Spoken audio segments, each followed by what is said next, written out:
votre cerveau ne se rend pas compte de la quantité de calories que vous ingérez et donc ne va pas déclencher les processus internes qui auraient tendance à limiter votre consommation de ce type de produit. Bonjour, je suis Xavier Jalleran, soyez les bienvenus dans ce 79e épisode de Parlons Forme, le podcast qui vous fait du bien. Alors cet épisode est le deuxième d'une petite série d'épisodes où je vous parle du fait de réduire les glucides dans votre alimentation.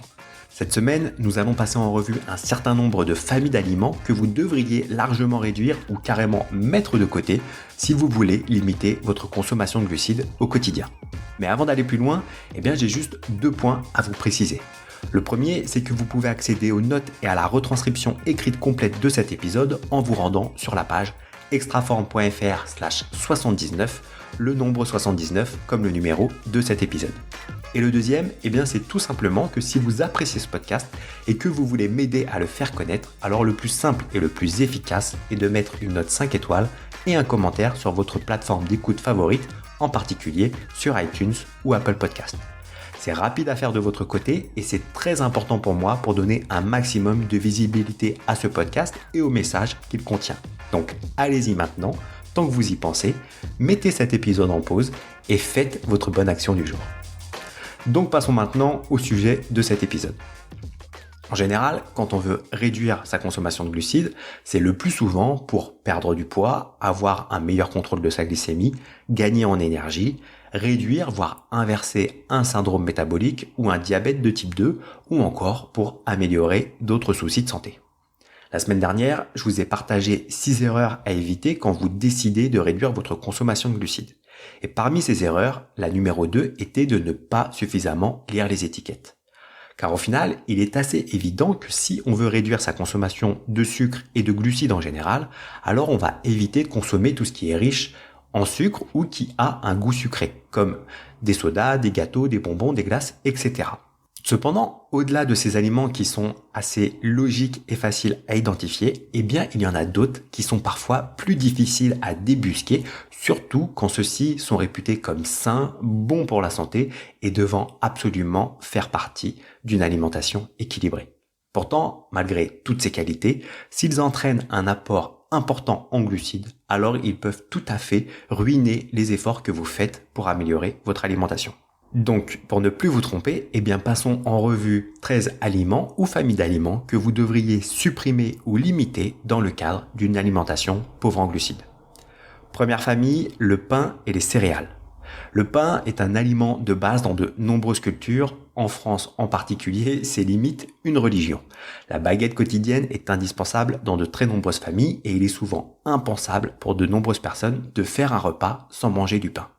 Quelle que soit sa forme, sa nature ou le type de farine utilisée, sachez que tous les types de pain en général sont des produits qui sont riches en glucides.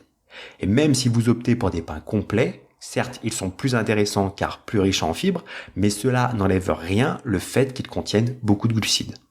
Bien que la quantité de glucides varie en fonction des ingrédients et de la taille des portions, voici des quantités moyennes pour les pains les plus communs. Une tranche de pain blanc, c'est 14 g de glucides et 1 g de fibres. Une tranche de pain complet, c'est 17 g de glucides, dont 2 g de fibres. Une tortilla de 25 cm de diamètre, c'est 36 g de glucides, dont 2 g de fibres, ou encore un bagel d'environ 8 cm de diamètre représente environ 29 g de glucides, dont 1 g de fibres.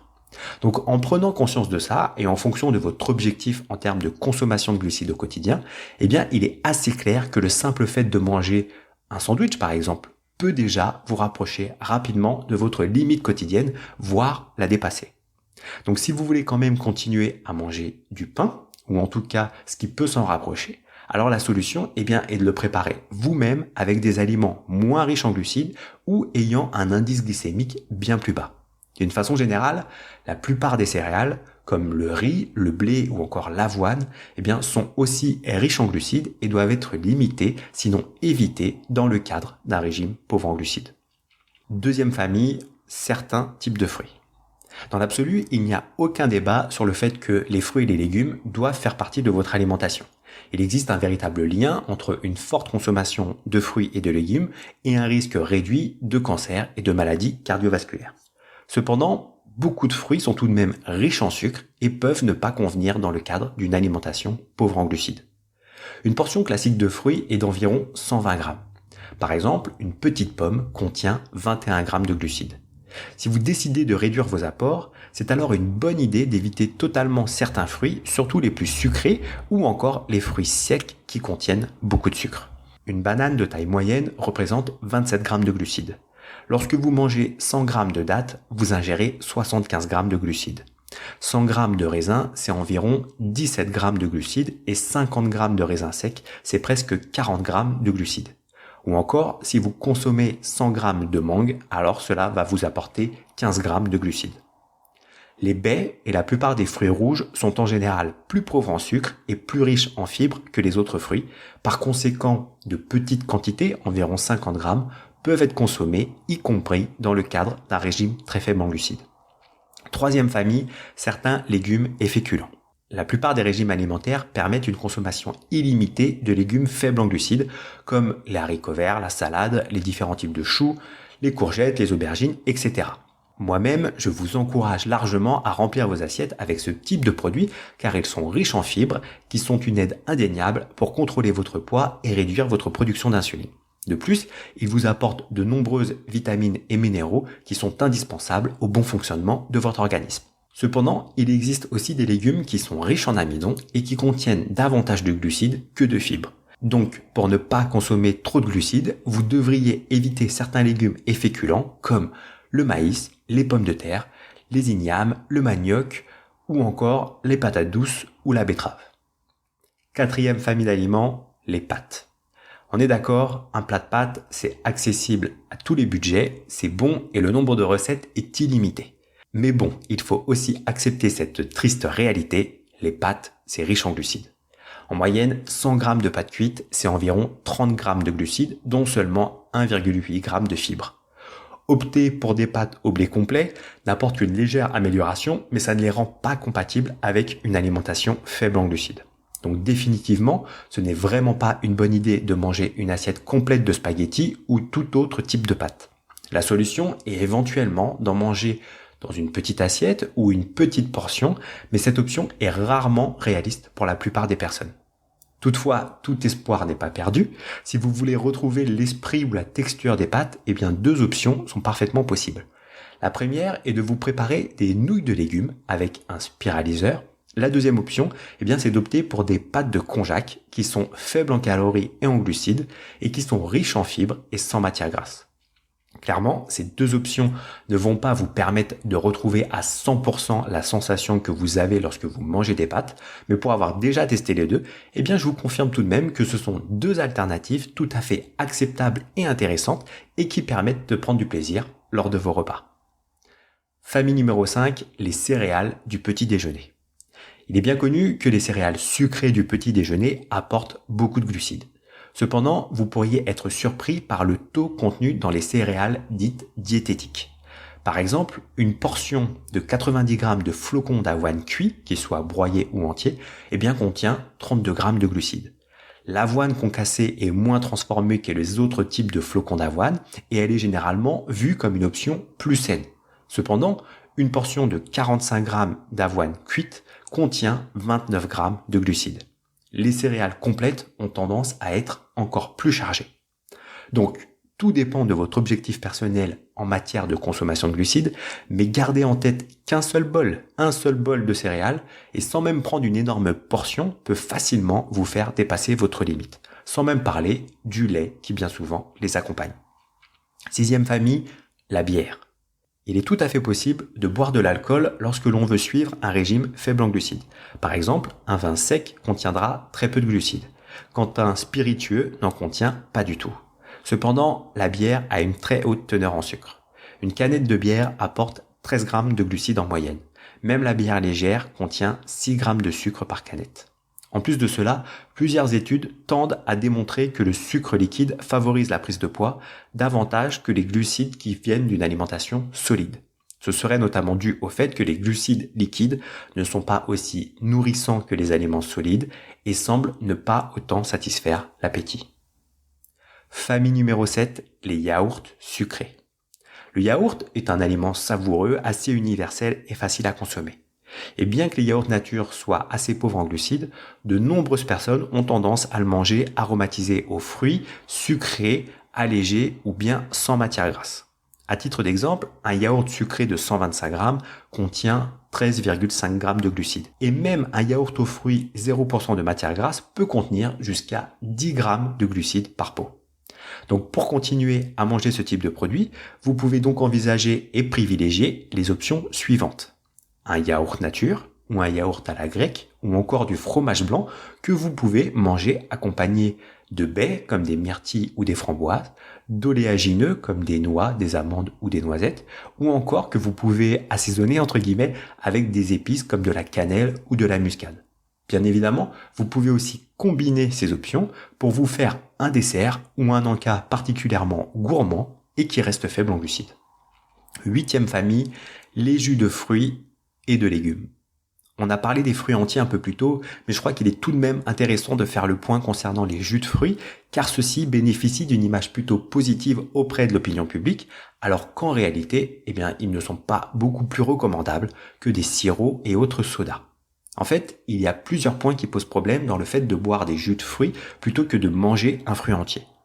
Le premier, c'est que lorsque vous buvez un verre de jus, ne serait-ce que 20 centilitres, alors vous allez boire le jus et le sucre de plusieurs fruits que vous n'aurez probablement pas mangé à la suite s'ils étaient entiers. Le deuxième, c'est que lors du processus de transformation, la plupart des vitamines et des minéraux sont détruits et donc ne viennent pas servir de support à votre organisme. Vous avalez donc du sucre et les calories qui vont avec, sans apport nutritionnel. C'est un exemple de calories vides dont vous avez peut-être déjà entendu parler. Troisième point, en absorbant tout ce sucre de façon liquide, votre cerveau ne se rend pas compte de la quantité de calories que vous ingérez et donc ne va pas déclencher les processus internes qui auraient tendance à limiter votre consommation de ce type de produit. Il a même été démontré que boire du jus de fruits peut augmenter la sensation de faim ainsi que les quantités de nourriture ingérées plus tard dans la journée. Dernier point, à propos des jus de légumes.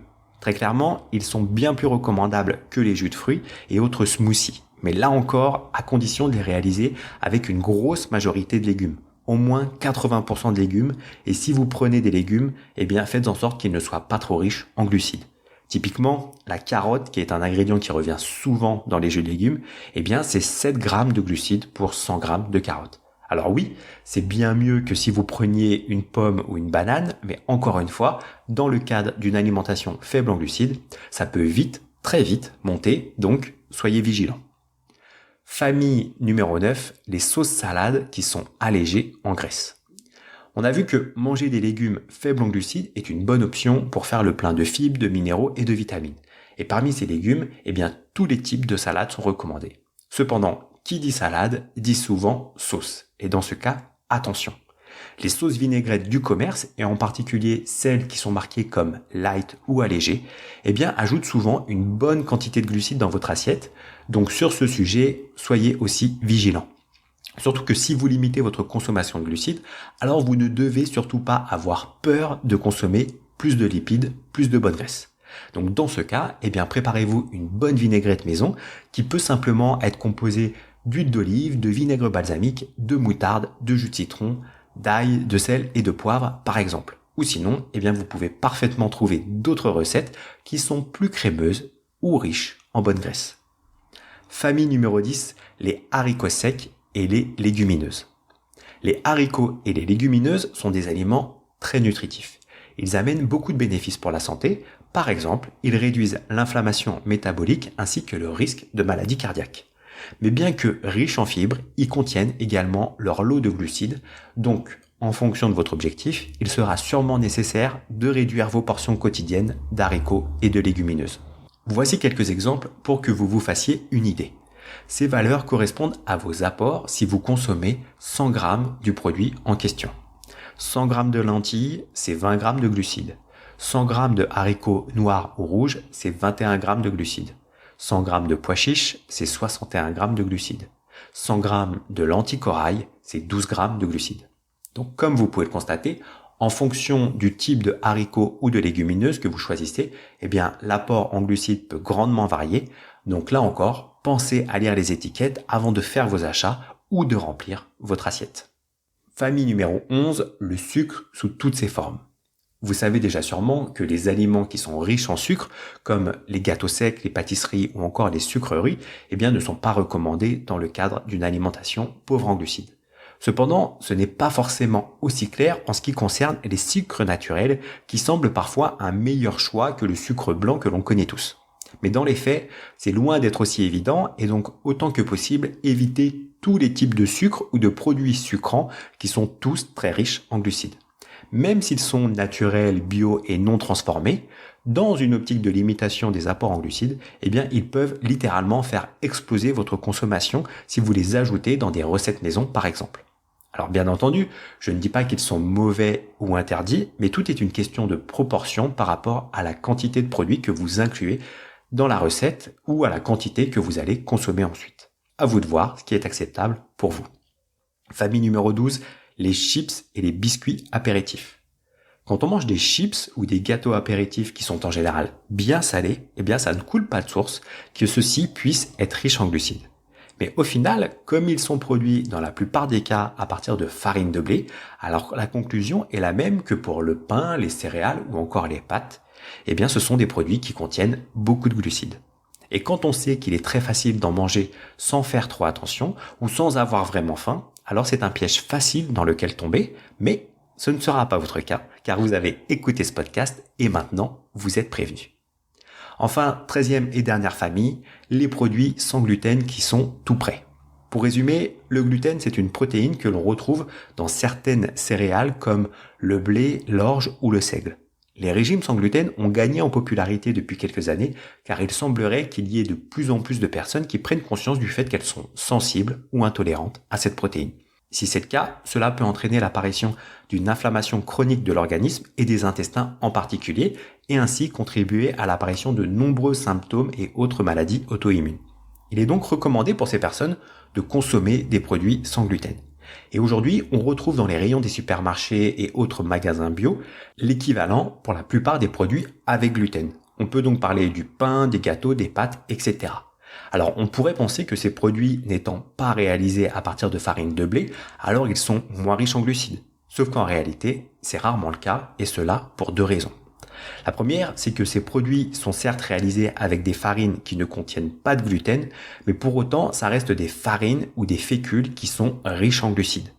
Que ce soit de la farine de maïs, de châtaigne ou encore de la fécule de pommes de terre ou de maïs, pour tous ces exemples et bien d'autres, ce sont des produits très riches en glucides qui ne vont pas vous convenir si vous voulez réduire vos apports.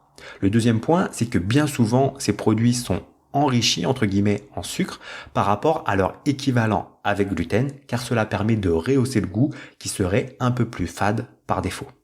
Donc quand on combine les deux, on réalise que ces produits sont certes sans gluten, mais pour autant ils sont ultra transformés, riches en glucides et ont un indice glycémique élevé, ce qui va faire monter votre glycémie en flèche et donc votre production d'insuline en parallèle. Au final, si vous voulez manger quelque chose qui se rapproche du pain ou tout simplement des pâtisseries, le mieux est encore de les préparer vous-même avec une base de poudre d'amande ou de farine de noix de coco. Le résultat sera sans gluten et avec un apport en glucides bien plus modéré. Donc si l'on récapitule tout ce que je viens de vous partager, voici les 13 types d'aliments que vous devriez limiter ou mettre de côté si vous voulez réduire votre consommation de glucides. Le pain et les céréales, les fruits les plus sucrés, certains légumes et féculents riches en glucides, les pâtes, les céréales du petit déjeuner, la bière, les yaourts sucrés ou aromatisés, les jus de fruits et certains jus de légumes, les sauces salades industrielles et en particulier celles qui sont light ou allégées, les haricots secs et les légumineuses, le sucre sous toutes ses formes, qu'ils soient naturels ou transformés, les chips et les biscuits apéritifs, ou encore les produits sans gluten du commerce. Pour finir, je suppose que si vous vous intéressez à ce sujet, il est probable que vous soyez dans une démarche de perte de poids et de reprise en main de votre santé. Et donc dans ce cas, je vous propose de recevoir notre formation par email gratuite en vous rendant sur la page extraform.fr/cadeau. Dans cette formation, je vous présente la méthode simple, rapide, efficace et naturelle pour perdre du poids sans le reprendre. Donc si vous avez l'impression d'avoir déjà tout tenté sans obtenir de résultats durables, si vous en avez marre de devoir vous priver ou de compter chaque calorie que vous mangez, si vous ne voulez pas ou ne pouvez pas faire des heures de sport chaque semaine, alors inscrivez-vous pour recevoir votre formation offerte et découvrez pourquoi il est inutile de compter les calories de chacune de vos assiettes, pourquoi il n'est pas nécessaire de manger moins et de vous affamer pour perdre du poids, pourquoi le sport n'est pas une solution fiable pour devenir plus mince. Je vous partage aussi comment passer votre corps en mode brûleur de graisse et comment avoir plus d'énergie et prendre soin de votre santé sur le long terme. Donc si cela vous intéresse, rendez-vous maintenant sur la page extraform.fr/cadeau. J'ai hâte de vous partager tout ça. D'ici là, on se retrouve pour le prochain épisode. Ciao.